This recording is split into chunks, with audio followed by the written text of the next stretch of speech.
बाथि बिटिआर गोजोन गोरोबथा सान फालिनाय बे मेहेरगोनां हाबाफारिनि गेवलां मेलखौ आफादगिरिनि मासि लानानै दैदेननाय दुलाराय बर' फरायसा आफादनि मानव गेदेर आफादगिरि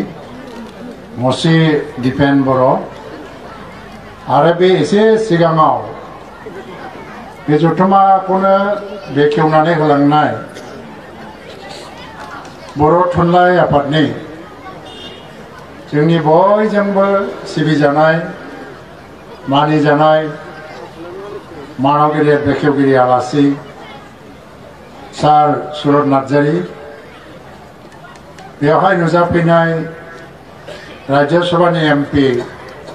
मानव गेदेर रोनगोरा नार्जारी आरो बिटिआरनि डेपुटि चिफ मानव गेदेर गबिन्द चन्द्र बसुमतारी लोकसभानि एमपि मानव गेदेर जयंत बसुमतारी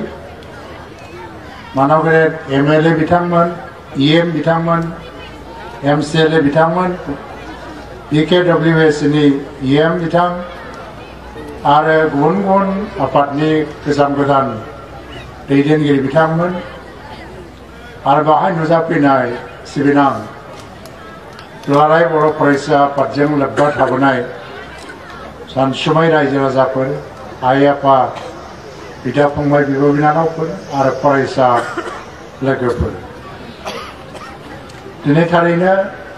बिटिआर गोरोबथानि जे बाथि बिटिआर गोरोबथा सान बेखौ बिटिआर गभर्नमेन्टआ दिनैनिफ्राय लानानै गाबोनसिम बे सानखौ फालिनो आखायाव लादों बिथांमोनाबो दहाय फुंनिफ्राय बाइक रेलि खालामनानै बे गोरोबथा साननि फालिनायखौ जागायबाय गाबोन 28 अक्ट' जानुवारि दाननि बेवहाय आसामनि गिबि मन्थ्रि डक्टर हिमन्त बिश्व शर्माया आलासि महरै फैगोन आरो क'क्राझाराव क'क्राझार इउनिभार्सिटि क'क्राझार कलेजखौ इउनिभार्सिटिनि महर होनाय जाबाय आरो बिनि बे फाउन्डेसनखौ बिथाङा गावनि आखाइजोंनो खालामनानै गालांदों बे सानजोंनो लोब्बा लाखिनानै दुलाराय बर' फरायसा आफादा दिनै बे खासिक'त्रायाव बे गोरोबथा सानखौ आलादायै फालिदों जुदिव फालिग्रा आफादफ्रा आलादा आलादाब्लाबो जों गासिबो गोसो मोनसेनि मानसि हिसाबै दिनै जों बेवहायबो फैदों गाबोननि फालिनायावबो जोङो गिबि मन्थ्रिजों लोगोसे बयबो थाफानानै बे गोरोबथा सानखौ जोङो जाफुंसार जाहोगोन आं मिथिनो मोन्दों दिनैनि बे गोरोबथा सानाव दुलाराय बर' फरायसा आफादा लखिमपुर बा कार्बि आंलंनिफ्राय लानानै क'क्राझार गसाइगावसिम जेसेबां एबसुनि गोजान मावथिफोर दङ दुलाराय बर' आइजो अनसाय आफादनि मावथिफोर दङ एबा 6 बोसोर बड'लेण्ड सोमावसारनाय समाव लोब्बा थाबोनाय दैदेनगिरि मावथिफोर गासैखौबो लिंनानै लाबोजोबदों बेवहाय ज' जानानै दंफैयो गोबांखौनो आङो सिनायो आं गोबांखौ हयतोबा सिनायनो हाया जानो हागौ आरो बेबायदि मोनसे थासारि जेराव बेबायदि मोनसे गाम्भीर्यपूर्ण मोनसे थासारि पेन्डेलनि सिङाव जे गुलाय गुजाय सानस्रिया जोंनाव फैयालासिनो गावनो गाव बेयाव फैनाय मानसिफोरनाव बयनावबो मोनसे दिदोम सानस्रि आरो मोनसे सुस्थ' गोसोजों साननायनि मोनसे प्रेरणा थुलुंगानाय दिनै बयनावबो फैदों एसे सिगाङाव सार सुरत नार्जारीया फंनैसो खोथाजोंनो मोनसे जारिमिन खोन्थालांबाय आरो बे जारिमिनजोंनो बिथाङा जोंनो माखासे लामाबो दिन्थिलांदों माखासे गियानबो होलांदों जों मा जों मोनसे हारि आरो मडार्न हिस्ट्रिया मोनना सौनायनि सिगांनो जों मोनसे हारि हिसाबै दंमोन नाथाय मडार्न हिस्ट्रिया जों माब्लानिफ्राय हारि हिसाबै दंमोन बेखौ मिथिजोबा दा जेसेबां मिथिगौ बेनिफ्राय लिरबोनाय जादों ब्रिटिशफ्रा लिरबोबाय सोरबा हिस्ट्रियानफ्रा लिरबोबाय आरो दिनै फैयै फैयै भारतनि माखासे हिस्टरियानफ्राबो लिरबाय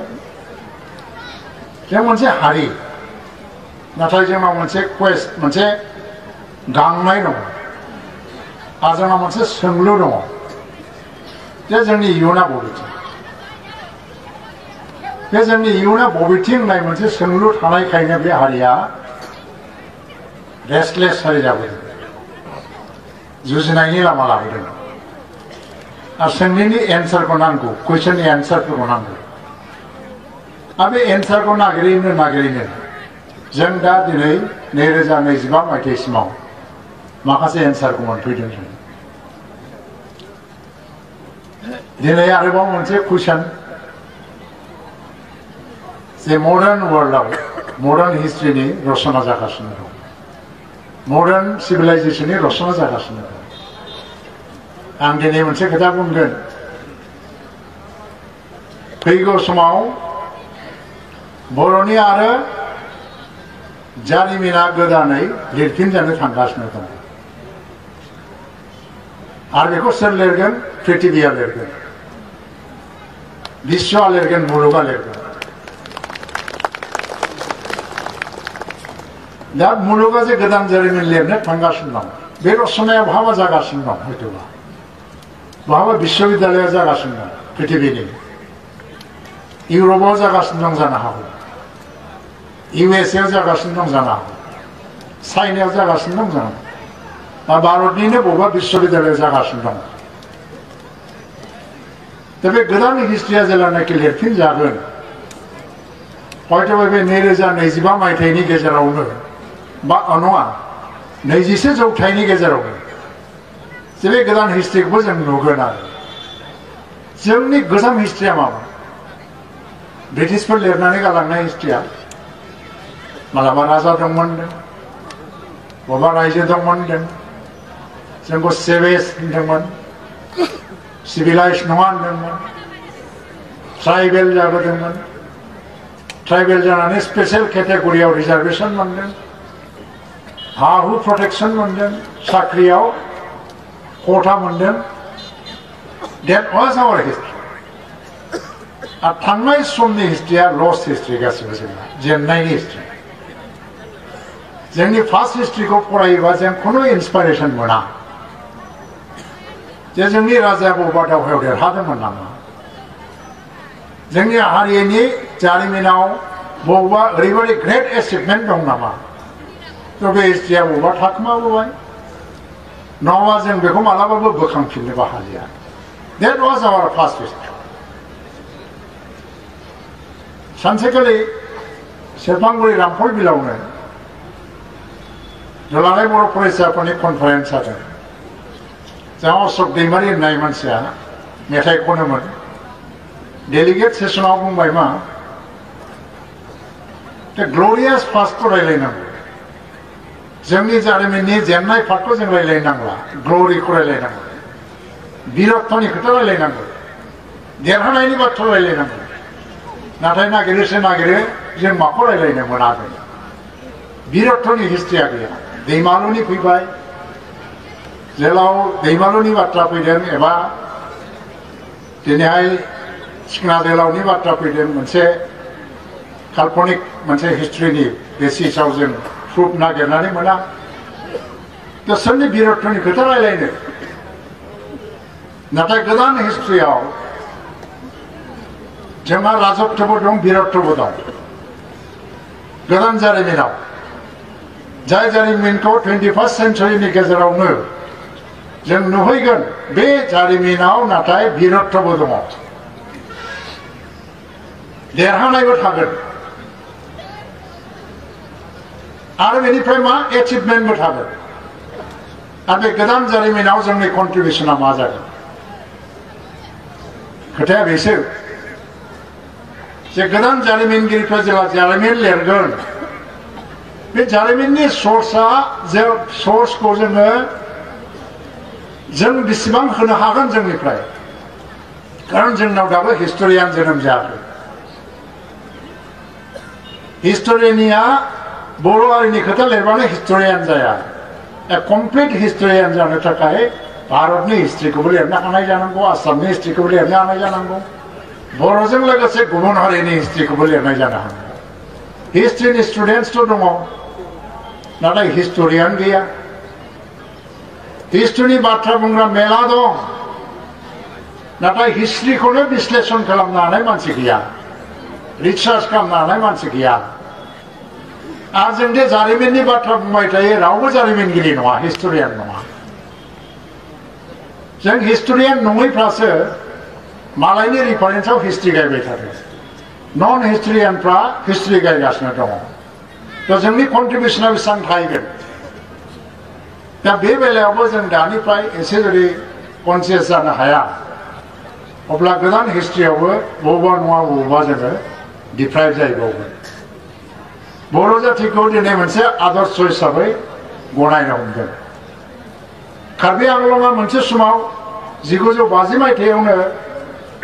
डिस्ट्रिक्ट काउन्सिल मोनदोंमोन 6 शिड्युलनि आन्दाराव आरो जों मा उदाहरन लादोंमोन कार्बिफोर बादि जानांगौ नाथाय बे कार्बिया दिनैहाय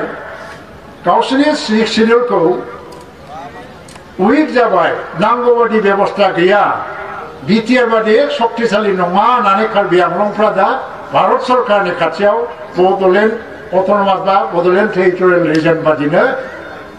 कार्बि आंलं डिस्ट्रिक्ट काउन्सिलखौबो आपग्रेड खालामनांगौ होननानै दाबि खालामफिनदों दा एनसिएलसआ खालामदों दिनै दार्जिलिंआ खालामगासिनो दं जों गरखा हिल्स काउन्सिलखौ बड'लेण्डनि सिगां मोनदोंब्लाबो बिटिआर बादि शक्तिशाली जायाखिसै बिटिआरआ बेसेबां शक्तिशाली जों मिथिगौ बेसेबां दुर्बलता जों मिथिगौ नाथाय बाहेरा जगतनि थाखाय जोङो बिसोरनि आदर्श जोङो खेला खेलियैनो गोबां संग्राम खालामनायनि गेजेरजों जि एचिभमेन्ट मोनबोदों जोंनि एचिभमेन्टफ्रा दिनैहाय मालायनि इन्सपिरेसन जानो हमदों डाउन ट्रेडन जातिफोरनि थाखाय दिनै भारतबर्षआव फिसा फिसा जातिया जुदि गावसिनि थांनानै थानायनि थाखाय आन्दलन खालामोबा बर' आन्दलननि उदाहरन लायो बियो जोंनि एचिभमेन्ट नंगौना नङा बिराद गिदिर मोनसे एचिभमेन्ट गुबुन हारिया जोंनि उदाहरन लादों मडेल एबा एग्जाम्पल हिसाबै दा बेनिखायनो जों आदर्शआनो जानो हानांगौआनो जाहैबाय इंराजियाव मोनसे वार्ड दं प्रट' नेशनेलिज्म जायनि जातीयताबादखौ मालाया आदर्श हिसाबै गनायो जायनि जातीयताबादनि आन्दलना मालाय हारिनावबो जातीयताबादि सेन्टिमेन्टखौ जगायनो हायो That's called proto-nationalism. दा जों इसेबां एचिभमेन्ट जाबायबा जोंनि बे मान क्वालिटि स्टेन्डार्डखौ हमथानानै बिदिनो मेनटेन खालामलांनांगौनिबो जोंहा मोनसे दायित्व थाबाय एडभान्स जानो रोंनाय क्वालिटि थानाय गोरों जातिया फार्स्टनि जेसेबां कनफ्लिक्ट बे कनफ्लिक्टनिफ्राय पजिटिभ साइडखौसो नाजावनानै आवगायलाङो कनफ्लिक्टनि दुखु दाहाखौ गान गायबाय थानानै दुखु खालामबाय थाया सासे फिसालाया जुदि बिफा थैनायनि दुखुआव सानफ्रोमबो गाबोबा बे फिसालायाथ' गावनि होननाय संसारबो थानाय नङा न'बो लुनो हानाय नङा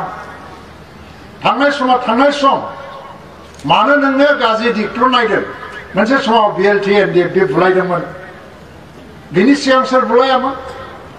पिटिसिएफसो बुलायदोंमोन बिनि सिगां सोर बुलायामोन पिटिसि कंग्रेस बुलायदोंमोन बे बुलायनायावथ' बर'फ्रानो गुबुनाथ' बुलायाखै नङा होमबा नाथाय पिटिसि कंग्रेसनि कनफ्लिक्टआव जों जातीयताबाद सोलोंबाय कंग्रेसआ जोंनि जातीयताबादि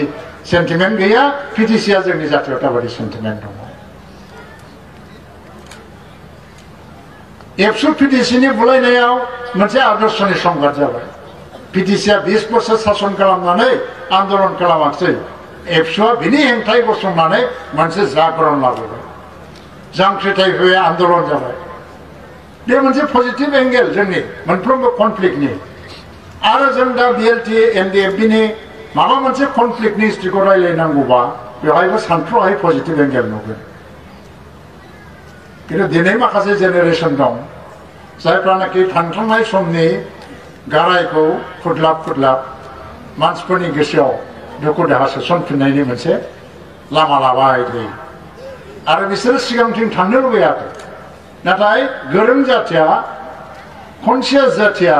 मोनफ्रोमबो कनफ्लिक्टनि नेगेटिभ पइन्टफोरखौ दानख'ना गारहरनानै पजिटिभ पइन्टखौ बोखांबोनानै आवगायलाङो जोंबो दा जुदि गेरेमसा आरि दानांगौबा बे पजिटिभ पइन्टफोरखौसो बख' बख' जों आवगायाव सिगां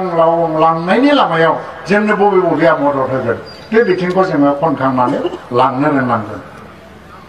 जुगानि परिबर्तन जादों भारतआ परिबर्तन जादों संबिधाना परिबर्तन जादों आंथ' सानो फैगौ समाव जोंनि गासैबो सिमाङा जाफुंजोबनोबो हागौ बेवहायनो बहुद खोथा थाबाय फैगौ समाव बेसे गोबाव नांगौ आं बेखौ बुंनो रोंला नाथाय दिनै जोङो गबिन्द बसुमतारीनिया पाब्लिक स्पिचआव 10टा खोथा बुंदों जिबादि बेजों पार्सनेलि रायलायोबा बिनि एक्सपिरियेन्सआ मा हाग्रामाजों आं जुदि 1 घन्टा रायलायोबा बिनि पार्सनेल एक्सपिरियेन्सआ मा बिसोरनि एक्सपिरियेन्सआबो बुंगोन मा बे जुगाव हाथियारजों नांनायनि जुग गैलिया माला हाथियार लायो मानसियालाय जेब्ला नोंखौ एक्सप्लइट खालामो बे एक्सप्लइट खालामबानो हाथियार लाया नों डिप्राइभ जाब्लानो हाथियार लाया नाथाय नोंनाव जेब्ला फिलिं फैबाय जे ओरैबायदि मोनसे कनस्पिरेसि सोलिदों खालि एक्सप्लइटेसनल' नङा गादबनानै जानायल' नङा धंस' खालामथारनो मोनसे पलिसि लादों होननाय मोनसे जिनिसखौ जेब्ला सानो होनबासो बबेबा हारिया हाथियार लायो बे हाथियार लानायावबो मोनसे रेसनेल दङ जुक्तिजुक्तता दङ नाथाय जों दा मुक्ति मोनबाय पृथिबीनि कुनु जाथि गैया जोंखौ गादबनानै जानो हानाय दा कारण प्रशासननि दिगाव जोङो दिनैहाय प्रशासनिक अफिसार सानथ्र'हाय ओंखारनो हमो आरो जोङो ओरैबायदि स्ट्रं जादों जोंखौनो आदर्श लानो खिन्थु बेनि गेजेरावबो चेलेन्जआ जोबाखै दानिया ब्रेननि चेलेन्ज जासिगोन मेलेमनि चेलेन्ज जासिगोन पलिसिनि चेलेन्ज जासिगोन सिभिलाइजेसननि हिस्ट्रिया गोदानै लिरजागासिनो दं दा सिभिलाइजेसननि वार दा गोदानै जानो हमदों दा जोंनि बे सिभिलाइजेसननि जे मोनसे कनफ्लिक्ट बा वार जोंनि सिभिलाइजेसनखौ नों बोरै गाबथानो जोंनि सिभिलाइजेसनखौ बोरै हमथानो फैगौ जुगा धोरोमनि नामावनो होन संस्कृतिनि नामावनो होन पलिटिक्सनि नामावनो होन जि वार जाबाय थादों this is a war of civilisation new definition of the civilisation बे डेफिनेसनफोरखौ जोङो गावनिखौबो थिक खालामलांनो हायाबा जों बबावबा गोमाहैनो हायो दा बेनिखायनो आङो गोबां बाथ्रा बुंनो लुबैया जे माने बड'फानि बाथ्रा बुंदों बड'फाया मा बेखौल' बुंना आं फोजोबसिगोन बड'फाया फिजिक्स लानानै एमएससी पास खालामनाय मानसि शक्ति आश्रम हायार सेकेन्डारियाव मेट्रिकखौ फार्स्ट डिभिजन पास जानानै बै समनि बर'फोरनि थाखाय सासे ब्रिलियेन्ट स्टुडेन्ट बियो हयथ' दिनैनि दिनाव बेबो स्टेन्ड खालामगौमोन दिनैनि दिनाव सुजुग मोननाय मोनबा थांबाय कटन कलेज फरायबाय इउनिभार्सिटि फरायबाय आरो मा इन्टारभिउ होबाय इनकाम टेक्स इन्सपेक्टर मोनबाय सानसेखालि बिनि बसआ बुंबाय बे जेला एबसुनि प्रेसिडेन्ट जायो साख्रि गारनो ओंखारो उपेन मानो साख्रि गारनो ओंखारखो नोंलाय बे आसामनि नङा मानसिया नर्थ इस्टनि बबेबा हाजोनि नोंथ' जिबनाव ओरैबायदि प्रमसन जायै कमिशनार जाहैसिगौमोन कमिशनारसिम थाङो नोङो मानो एफा मोजां साख्रिखौ गारनो ओंखारदों बे बुंदों मा साख्रिजोंथ' आं गावनि जिबनल'सो दागोन नाथाय आंनि हारिनो आंखौ नांगौ जादों दा आं गावनो गाव सानदों हारिनि थाखाय मावनो ओंखारनांगौ दा जाय मानसिया जिबनाव अपरचुनिटियानो सानथ्र'हायै दंमोन सारिगिदिं उन सिगां अपरचुनिटि जेरैखि थाङा लामा दं IAS अफिसार ACS अफिसार जिखिनि जानो हायो साइन्टिस्टबो जाहैनो हायो गासिबो गारजोबनानै मोनसे सिंगल पइन्ट एजेन्डायाव फैबाय मा बर'फोरनि मुक्तिनि बाथ्रा आरो बेखौ होनो ग्रेट लिडार बेखौ होनो ग्रेट स्ट्रागल बेखौ होनो सेक्रिफाइस जोंनि जाथियाव आथिखाल थांनानै थानाय मानसियाबो आलो गोजोन रायजो जाबाय थानाय मानसियाबो हारिनि थाखाय एथ' बोसोर सेक्रिफाइस खालामबाय लांलायग्रा मानसिनि संख्या मेलासो सेक्रिफाइसखौ ओरैबायदि लुज बाहायो ओरैबायदि लुज मिनिङाव बाहायो अथच बे मानसिया 10 बोसोर आन्दोलन खालामनायनि उनाव साख्रिबो मोनबाय न' बांबो लुबाय बिसि फिसा लानानै रायजोबो जाबाय आरो बबेबा पइन्टआव फैयोबा बियो बुङो मा आं 10 बोसोर सेक्रिफाइस खालामदों रियेल सेक्रिफाइसआ सोर खालामदों मिथिगौ ना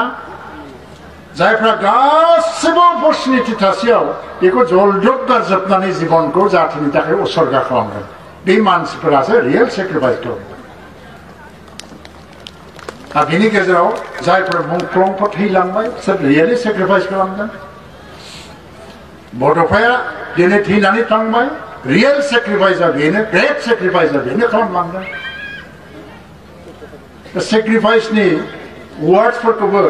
जों गावजों गावनो लुज मिनिङाव बाहायलायनानै सुबिदा आदाय खालामलायनायनि मोनसे बाहाना हिसाबै बाहायोबा सेक्रिफाइसनि अर्थआबो गुबुंले जालांगोन गासिबो एथ' लुज नङा बेयो नाथाय खस्थ' मोननाय गोबां गोजाम दैदेनगिरिफोर दङ दिनै मोनसे दिन लानानै बाहाय फैदों बहुत मानसि दङ मावथिफोर दङ बेवहाय हयथ' गोबां खोथा रायलायनोबो गोब्राब जागोन किन्तु दुलाराय बर' फरायसा आफादा जिल्ला वाइसआव मोनसे अन्तरंग आलाप जुदि गोजाम मावथिफोरजों खालामनायनि हाबाफारि लालाङोबा गोबां मोनसे चेन्ज फैनो हागौ जोंनाव दा बयनिफ्रायबो आंनि गोसोआव दिनै गिनाय फैखांनाया मा आं दिनै मन्थ्रि जादों प्रमदआ चिफ जादों गाबोन थानाय नङा जों गावनि लामायाव थांफिनगोन गावनि जायगायाव थागोन किन्तु दिनै मा जाबाय थादों सिरियास थिंकिंनि जायगायासो खमायलांदों थारमाने मानसिफ्रा सिरियासनेस गैयै जालांदों रंजा बाजा गाजा गोमजा लाक्जारि अफ द लाइफ बेफ्राव मा जादों जोंहा पावार दं ओरै मोननांगौ माबा मोनसे होसोदों बयनोबो नांगौ माबा मोनसे बे होसोनायनि जात्रायाव लामायाव जोंना बबेबा सिरियास थिंकिंफ्रा गोमालांगासिनो दं खुनु इस्युखौ जों सिरियास नङा दा जातियाव बे थिंकिं कालसारखौ लाबोफिननांगौआबो बिराद गोनांथि जादों आं गोबां बाथ्रा बुंला बिराद गिदिर चेलेन्ज जातियाव जुदि सिरियास थिंकारफोरनि अनजिमाया गैया जालाङो सिरियास थिंकिंआ जुदि जोबलाङोबा जाति दानायनि बे गेरेमसा हारि दानायनि जिखिनि प्रक्रिया एबा जों गिदिर स्ल'गान होदों बेबो खुनु दिन जानानै फैनाय नङा तो बे मोनसे जातियाव मोनसे जेनेरेसनाव थाथारनांगोन जाय जेखियाव थाया मानो बे जुदि सिरियास थिंकार जायोबा सिरियास थिंकिं खालामोबा बे जातिया गिनांगौ थाया जोबथारनायाव गोदान वार्कार फैदोंनायखाय आङो मोनसे खन्थाइ फरायनो गोसो जाबाय आरो बेजोंनो आं फोजोबसिगोन खन्थाइनि मुङा माब्लाबा फैफिनगोन नों नेनानै थानाय नांगौ समा माब्लाबा फैफिनगोन लोगो अब्ला जाफिनगोन नोंनिनो गोनांथि